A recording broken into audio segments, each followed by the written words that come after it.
O Tanjoubi omedetou gozaimasu. Isto é japonês para parabéns. O Observador faz 12 anos e, em vez de bolo, oferecemos uma visita ao Japão com a Pinto Lopes Viagens. Assine por apenas 39,90€ e habilite-se a ganhar. 12 anos a escrutinar o poder, 12 mil quilómetros para celebrar. Assine hoje em observador.pt. Arigatou.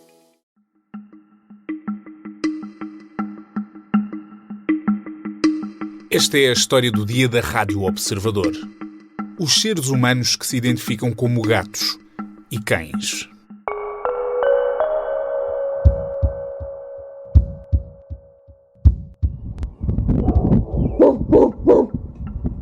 Este som que está a ouvir não é um cão, nem um gato. Estes sons são de pessoas humanas que se identificam como animais, vestem-se como animais, gostam de andar como animais e até há lições online sobre como melhor incorporar o espírito do animal com que se identificam. Basically, in short, you want to get the feeling in your back of the throat, you go... Estas pessoas chamam-se Therians. É uma comunidade que vive sobretudo nas redes sociais e que saltou para o primeiro plano quando a Ordem dos Médicos Veterinários se pronunciou. A comunidade Therian, ou seja, estas pessoas que se identificam como animais, estão a recorrer cada vez mais às consultas de medicina veterinária. A Ordem destes profissionais sentiu por isso necessidade de lançar um alerta. Diz a Ordem que os veterinários não tratam pessoas, tratam apenas animais. Eu sei que ouvir tudo isto praticamente desde o início deste episódio é estranho. É difícil compreender como é que seres humanos acham que são gatos ou cães ou outros animais. Mas é precisamente por isso que hoje vou conversar com a Mariana Marques Tiago, que escreveu sobre esta comunidade. Falou com pessoas que se identificam como Therians e também com psicólogos e psiquiatras para perceber que fenómeno é este e quem são estas pessoas. Eu sou o Pedro Benevides e esta é a história do dia de segunda-feira, 1 de junho.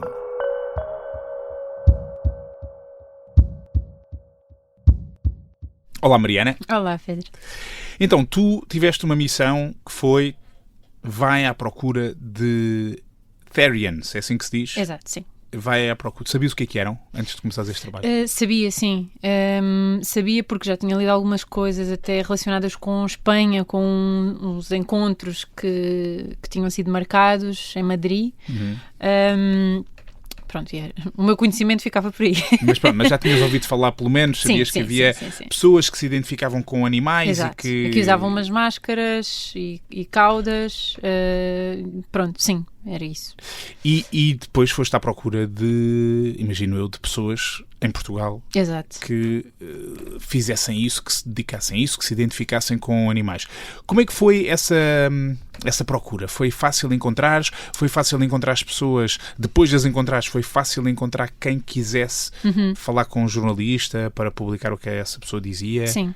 Se calhar só para explicar o porquê também de ter começado essa procura, vem um bocadinho aqui à boleia de uma indicação interna, de uma ordem interna que a Ordem dos Médicos Veterinários emitiu e que depois, entretanto, tornou-se público, não é? Sobre como é que os médicos veterinários deviam proceder quando pessoas que se identificam como Therians aparecessem no consultório. Sim, e quisessem marcar uma consulta, não é? Pronto. E gerou aqui alguma surpresa, não é? Porque ninguém estava muito à espera que esta indicação fosse emitida por parte da OMV. Pronto, e portanto vem daí, não é? Mas quer dizer, se eles emitiram essa indicação, foi porque efetivamente já estava a acontecer isso? Surpreendentemente, não. Ok. Ou seja, cá em Portugal, e depois isso foi uma das coisas que a Ordem dos Médicos Veterinários me explicou, cá em Portugal não há casos de pessoas que tenham tentado marcar consultas no veterinário para elas. Okay. Mas já aconteceu noutros países. Exatamente. E, portanto, basicamente, os nossos veterinários, um bocadinho aqui tentando antever aquilo que podia acontecer, pediram à Ordem um parecer para perceber como é que se deviam proteger legalmente. E a Ordem disse isto. Exatamente. Muito bem. Diz que não, obviamente que não. Mas a verdade é que a partir daí o caso entrou no discurso público. Exato. E ficámos todos, alguns mais espantados do que outros, a dizer, mas o que é isto? Exatamente. E tu foste à procura de casos e foste à procura de perceber exatamente de que comunidade é que estamos a falar. Exato. A forma mais fácil de encontrarmos esta comunidade, ou pessoas que pertencem a esta comunidade, é no TikTok, porque isto é aqui um bocadinho não é um submundo, mas é quase uma comunidade de nicho, quase. É muito pequena, principalmente cá em Portugal, e, portanto, a forma mais fácil é através do TikTok. E tu tens ideia de números? Há números? Alguém contabilizou isso? Ninguém não me soube dizer, nem a Ordem dos Psicólogos, nem a Ordem dos Veterinários, muito menos, nem sequer a pessoa com quem eu falei, que era aí que eu ia chegar. Portanto, eu comecei esta pesquisa no TikTok e aparecem muitas pessoas, principalmente crianças, com estas máscaras, a fazer saltos. Quando dizes crianças, estamos a falar de que idades? 10 anos, talvez. Portanto, a partir do momento em que eram crianças, e que a maioria eram crianças, havia aqui já uma linha vermelha, porque eu não ia tentar entrar em contacto com elas sendo menores de idade, não é? Entretanto, deparei-me com um perfil de uma pessoa que claramente era maior de idade, que se afirmava, assim, até identificava cá em cima na biografia e tudo mais do perfil, dizer que era Therian, e tinha muitos vídeos até das máscaras que já tinha produzido e tudo, e através do TikTok do Observador entrámos em contacto com essa pessoa, surpreendentemente. Essa pessoa disse logo sim. Portanto, foi muito interessante. Não estava à espera disso. Não estava nada. Aliás, nós achávamos mesmo que era uma missão aqui um bocadinho ingrata, porque sendo uma comunidade tão pequena... Isso era uma missão impossível. Sim, e afinal tornou-se possível. Uma comunidade pequena e ao mesmo tempo uma comunidade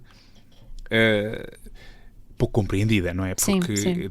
Eu próprio, vou admitir, tenho algo... Quer dizer, nós sabemos que hoje em dia na sociedade as pessoas têm formas de expressão e de identificação muito mais vastas do que alguma vez isso aconteceu. No entanto, há determinadas coisas que nos fazem... que são mais desconfortáveis ou mais difíceis de compreender. Sim. Uma pessoa que se identifica com um animal é provavelmente uma dessas. Sim. E tu, quando partiste para a conversa, essa pessoa com quem tu falaste sabia que é difícil para os outros perceberem o que é o seu estilo de vida? Sim, sem dúvida. Como é que foi? Isso, por acaso, foi uma coisa muito interessante, porque quando nós estávamos a falar, eu ia fazendo algumas perguntas, e as perguntas, quer dizer, as mais básicas que eu acho que toda a gente faz quando eu falar logo nisto, que é: o que é isto? O que é ser Therian? Como é que tu sabes que és Therian? Como é que tu podes dizer que te identificas ou que te reconheces como um cão, por exemplo, um lobo, não é? E Essa pessoa era aqui já agora? É um cão de raça Border Collie. Muito específico. Portanto. Sim, muito específico. E esta pessoa dizia, ou seja, ela própria reconhecia, às vezes parava assim para pensar antes de me responder, porque ela própria assumia, é difícil explicar a quem está de fora por vários motivos. Primeiro, também um bocadinho porque, quer dizer, a receptividade às vezes é inexistente, não é? Do outro lado. E isso era um receio que esta pessoa que falou comigo tinha. E depois porque é uma experiência muito interna, segundo aquilo que me contaram, não é? Que esta pessoa partilhou. Porque a partir do momento em que é uma coisa que ela própria vive, tem muita dificuldade em colocar lá para fora uma explicação clara de, por exemplo, como é que os instintos dela funcionam, porque é que são diferentes dos instintos normais, entre aspas, de uma pessoa que não seja Therian. Portanto, tudo isto é assim um bocadinho... É difícil, não é? Difícil de explicar, difícil de perceber. Essa pessoa não há de viver assim como um cão o dia todo, exato, não é? exato.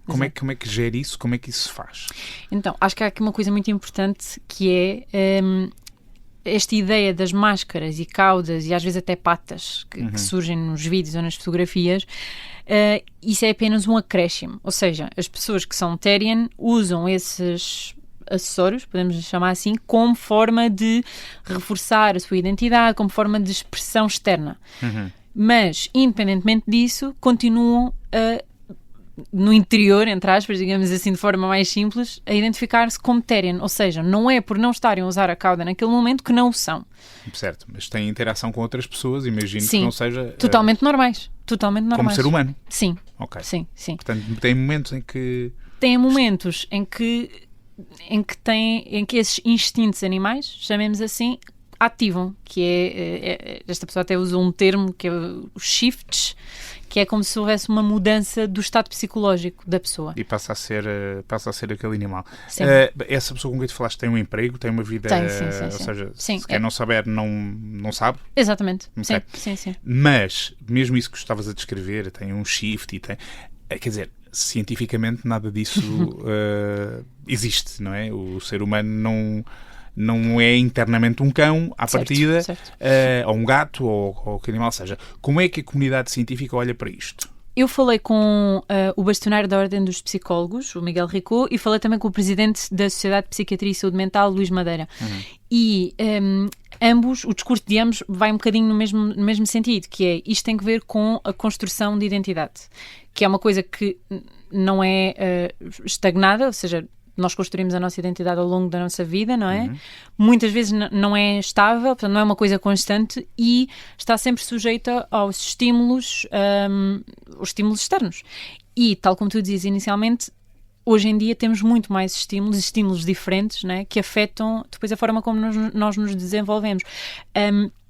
Daí que esta questão de se é Therian ou não é Therian, enfim, começa muito com as pessoas muito jovens. Aliás, foi isto que aconteceu com a pessoa com quem nós falámos. Começou a sentir-se diferente, como dizia, por volta dos 12 anos. E é uma coisa que ainda acompanha até hoje, que já atingiu a maioridade. Mas isso tem a ver com o quê? Com a identificação com grupos com quem se identifica? Tem a ver com dificuldades de socialização? Como é que eles olham para isso? Sim, o bastonário da Ordem dos Psicólogos falava sobre isso e diz que há pessoas mais propensas a identificarem-se com comunidades, tal como dizia há bocadinho, quase comunidades nicho, não é? Estas comunidades mais pequenas, e que pode ter que ver com essa questão de dificuldade de socialização, de dificuldade de pertença, não é? Que muitas vezes acontece, não me identifico com ninguém, não me identifico com um grupo nenhum, mas começa a haver um certo grupo com quem, afinal, se calhar até tenho aqui algumas coisas em comum, gosto, começo a fazer parte e, de repente, estou envolvido naquele grupo, não é? É importante dizer que, também, tanto o Miguel Ricó, o bastonário da Ordem dos Psicólogos, como o representante da Sociedade de Psiquiatria, dizem que tudo isto deve ser tratado com normalidade, ou seja, não devemos assumir que isto é um distúrbio, que é uma perturbação, sendo que depende sempre de como estamos a definir perturbação e o que é que consideramos normal, não é? Mas a partir do momento em que isto não afeta o funcionamento normal da pessoa, o seu dia-a-dia, a sua capacidade de trabalho, por exemplo, é simplesmente um traço da sua identidade. Uma forma de expressão de que a pessoa precisa. Sim, por isso também eu te perguntava se estas pessoas tinham uma vida normal, se tinham um emprego, se tinham uma vida social, digamos, como ser humano. Pronto, que neste caso... Sim, inclusivamente esta pessoa com quem eu falei está num relacionamento, portanto, quer dizer, além da questão de trabalhar e tudo mais, isto para dizer que... E tu perguntaste-lhe se a pessoa com quem se relaciona tem... Não perguntei, não perguntei. Ser alguém da comunidade ou ser alguém fora da comunidade, para ver como é que... Mas sei que esta pessoa tem amigos que também são Therian, portanto, também pertencem à comunidade. Portanto, em termos de socialização, por exemplo, quer dizer, neste caso aqui, pelo menos, parece haver, está tudo dentro do padrão daquilo que é normal, não é? Era o que nos dizia até o bastonário da Ordem dos Psicólogos. Muito bem, um assunto fascinante, talvez incompreensível para muita gente que nos esteja a ouvir, mas quem queira saber mais tem o teu texto para poder ir ver todas estas abordagens sobre o que é isto dos Therian que de repente aterraram aqui no nosso mundo das notícias quando a Ordem dos Médicos Veterinários veio lançar um alerta. Mariana, obrigado. Obrigada. Eu falei com a jornalista de Sociedade do Observador, a Mariana Marques Tiago, sobre esta comunidade, os Therians, as pessoas que se identificam como animais. A Mariana explicou-me que a maior dificuldade em escrever este texto teve a ver com a dissonância entre aquilo que os membros desta comunidade lhe diziam para explicar a forma como se reconhecem a si próprios e aquilo que são os limites da realidade para a maior parte de nós. Como transformar em texto aquilo que a audiência não compreende. Esta foi a história do dia, a sonoplastia do Bernardo Almeida, a música do genérico do João Ribeiro. Eu sou o Pedro Benevides. Até amanhã.